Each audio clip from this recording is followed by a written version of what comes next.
It's hard to breathe, but that's alright. Hush.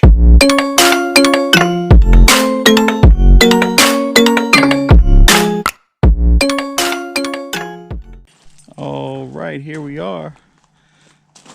Video number 3 on the GeoPro Rockwood RK12.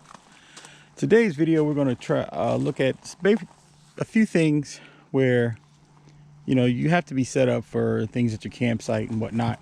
So we want to kind of point out a few things that maybe you can prepare for as far as being ready for camping.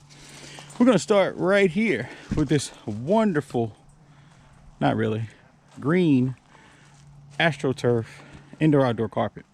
Again, this is basically for use on the outside. So you'd probably put this over here on the side of the RV. That's a huge plus. We're gonna go here also and look at this rubber mat. Now these things are a huge plus. We bought these at Lowe's for about $24 a piece. These mats are great for when you're out in the weather. They're really good for like catch-alls. We also got the ones with the really big holes in there. So anything that may come off of our feet that the indoor outdoor carpet may not get will definitely come off on this rubber mat. As you can see, I have some chop blocks right there. It's very important to get those. These help your trailer not move around and have a lot of issues per se. Without those, these little trailers they'll definitely move on you. They're already light as it is, and they'll definitely move quickly. Again, we have another one here. Again, this is hey everybody, meet Cho. Actually his name is Chosen, but yeah, this is the vicious dog that you guys heard in the last video yelping. He's a palm sheep, even though he doesn't look quite like a palm sheep. Guys, excuse my next door neighbor, they're out there trimming trees or bushes or something in front of their house. So, but again, you see the rubber mat here in the rear of the camper. Extremely important to have that, simply because again, when you're back here, you're doing food prep or whatnot in the rear kitchen area, you want to be able to have something that will keep yourself squared away and whatnot. We're going to come over here with my wife Nicole. We're going to show a few things that she's actually packed. Now we've got totes, and what's cool is that our actual trailer can carry a certain amount of weight over what we have as far as the trailer itself. And we've taken the time to do a lot of pre-prep, getting ready for our trips. Inside these totes, you're going to see quite a few things. In this particular tote, we have packed away gas lines, mosquito repellent. This is the side table that goes in the trailer. Some extra blankets, brooms. We have a projector screen, mini fan. We have the flat hose Aqua Joe. The reason we got that is because it's just much more easier to manipulate when you're out at the campsite. We have some replacement cells in here. We also have our griddle. No, I'm sorry. That's the electric cord. This is the electrical cords and whatnot while we get at the campsite. It's ours. We have some slide clamps here. I'm not quite sure what we'll ever need those for, but we got them anyway. Just in case we got to lock something down while we're there. Right here, we have our first aid kit. It has all kinds of things: Tylenol, hydrocortisone cream,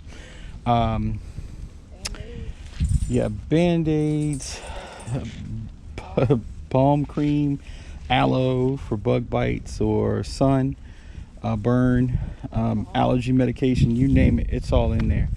We also have our doggy waste bags.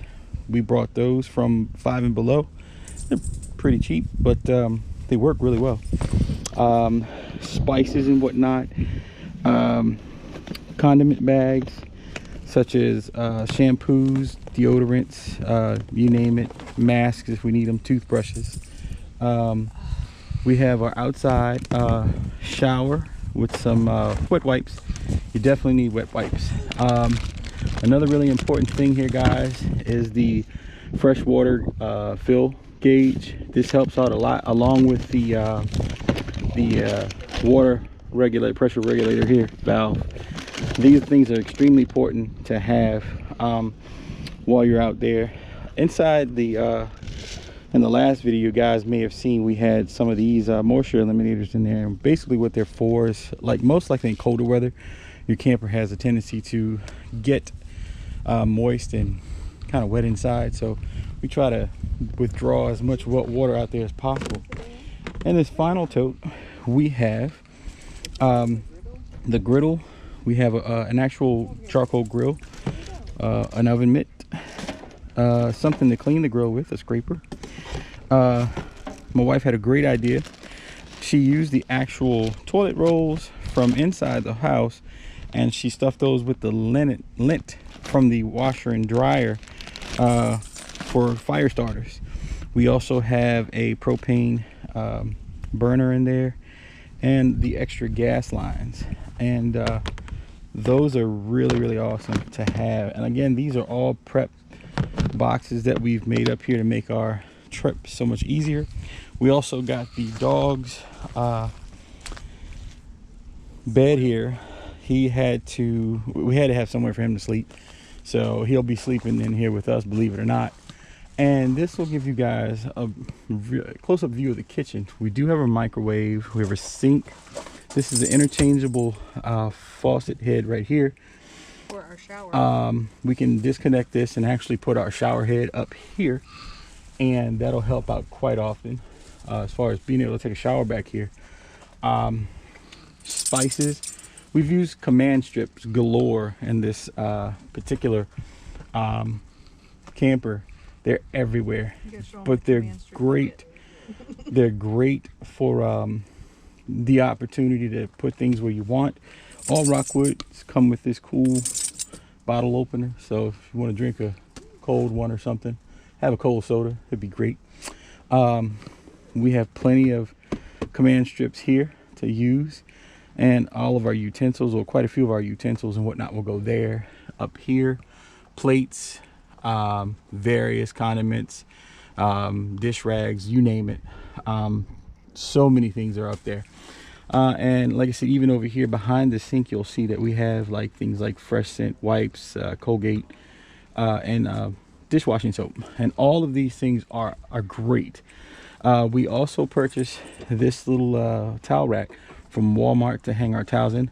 All of the things you see in here, my wife actually situated all of these things, but we kind of forecasted on a lot of these things prior to us actually getting the this whole thing set up, because it was like pretty bare bones in here, but you want to try to think of as many things as possible. And the good news about the RKs are that, being that there's such little space in the rear of the actual kitchen area, when you're traveling down the road, we're going to hardly have anything really, jumping around.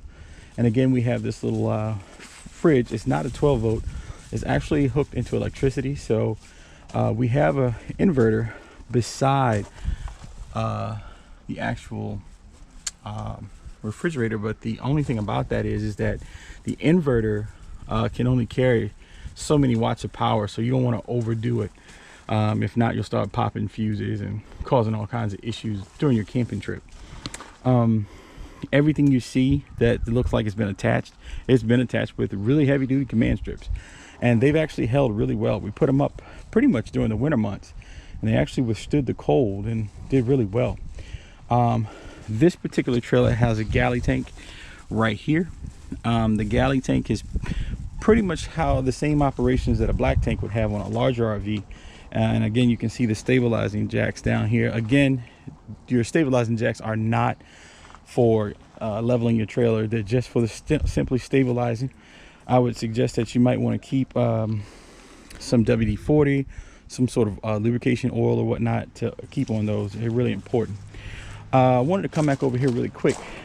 My wife bought this bowl, and basically what the bowl is, it's just a pop-up bowl for the dog's water. We have one for food. Right here under the table, you see we have a spare toolkit. The fast 10 blocks are basically for leveling. If you have a situation where you're on unlevel ground, these are great. We bought those from Camping World for about 40 bucks, I believe. We have I believe that's a 7-gallon water Aqua tank. That is going to be what we actually drink water from. We're going to be bringing our water from home. Most of we're weekend warriors, so we're mainly going to be out at the campsite no more than 2 to 3 days maximum. So I think 7 gallons will pretty much hold us as far as drinkable water goes. And beneath that, well, that's exactly what you think it is. It's the poop bucket. Like you said, these trailers do not come with a bathroom inside, so if you're not using the restroom at the camping site, you also need to be prepared by having your bucket. Now, again, I know a lot of people might think that's not for them, but that's okay. The best way that I understand that this works as far as that bucket may go is we purchased from Walmart a sittable lid that actually operates pretty much just like a regular toilet, and it does really well. That you can sit down, is very comfortable. Once you're done, what we do is the bags are actually placed inside the actual bucket, and when you're done, we have a mixture of cat litter and pine bedding mixed together inside the bucket for smells and keeping down on the waste smell. And then once we're done, we actually discard the bags properly in the proper receptacle bins. So that's extremely important. Again, those are just a few things. And then finally, last but not least, you have your 2 propane tanks. What's really, really important about the propane tanks is that when you're utilizing those tanks, when you're done, you want to make sure they're shut off. Cut them off, because the last thing you want to do is get out to your campsite and you're ready to prepare a meal, and guess what? You're really not going to be preparing a meal, because you're not going to have any gas, which means you got to run out to the local store, grab a bunch of things that you didn't really necessarily want to have to go and buy at the last second. One last thing I wanted to cover that I didn't cover in the last video is multi-system of locks. Now, as you guys can see, this is a pretty small trailer. This thing can pretty much be towed by virtually anything, small cars, whatever. I have a 2017 Mitsubishi Outlander. It is not the sport version. It is not the larger version that has a larger engine. I actually have the econo version, and I've actually added an aftermarket tow kit to it along with a 7-pin plug, and it has the auto brake and everything that's been put into it. So it's been a lot of aftermarket work to get it up and ready to tow, but it does a great job. Its towability is about 1,750 pounds, and you know, as far as tow weight. So what I've done, when we towed this home empty weight, this thing weighs at about 1,282 pounds empty weight. It did great coming home, no sway, no problems at all. However, we do understand we're going to be adding some weight to this thing, so we went and we got a sway control bar. I'll probably come back with another video pretty soon on what to do and how to connect that and whatnot. We're not really sure we're going to need to use it right away, but we're gonna, once we get the weight on it and get this thing ready to go for its maiden voyage here in a couple weeks, because we're actually going camping in about 2.5 weeks, guys. We'll know exactly what we need to do based on the weight and whatnot. Another last thing that I want to cover, again, it says multi-lock systems. Right here you see we have a bolt lock, bike lock here, and the pen lock area to make sure no one can come and pull up the pen here to make it so that this can be latched to another vehicle. And you have a tow lock. These things work pretty good, and they're all keyable. They're not you have separate keys. There's no universal keys to them. Now granted, keep in mind, guys, these are just deterrents to anybody. If someone really wants to come and steal something from you, they're going to do everything they can to get it. And that thing could possibly, you know, with a lot of damage, they could probably get that thing off. But it does deter the person from wanting to come, because it takes a long time, and especially when you're out in a camping area, people have an inclination of who you are, and if it doesn't look like you should be fiddling with that person's trailer, someone's going to know and probably start asking questions. So again, guys, I wanted to, you know, get us all prepped and ready to go for this adventure. As you can see, my wife, she is super excited about this. She's been talking about it for weeks. We're finally getting ready to go here soon. So I'm very happy about that. And she just basically comes out here just to sit and, yeah, enjoy. So needless to say, guys, thanks for joining in. If you can, leave a comment, subscribe, click the notification button to let us know that you're watching. And you can give us some feedback, because again, we're brand new campers, but we would love to get some great feedback from you guys. And hopefully we'll get back with you pretty soon. Until then, my wife has actually called this George. So hopefully George is going to do what George does. So again, guys, have a great one. It's hard to breathe, but that's alright. Hush.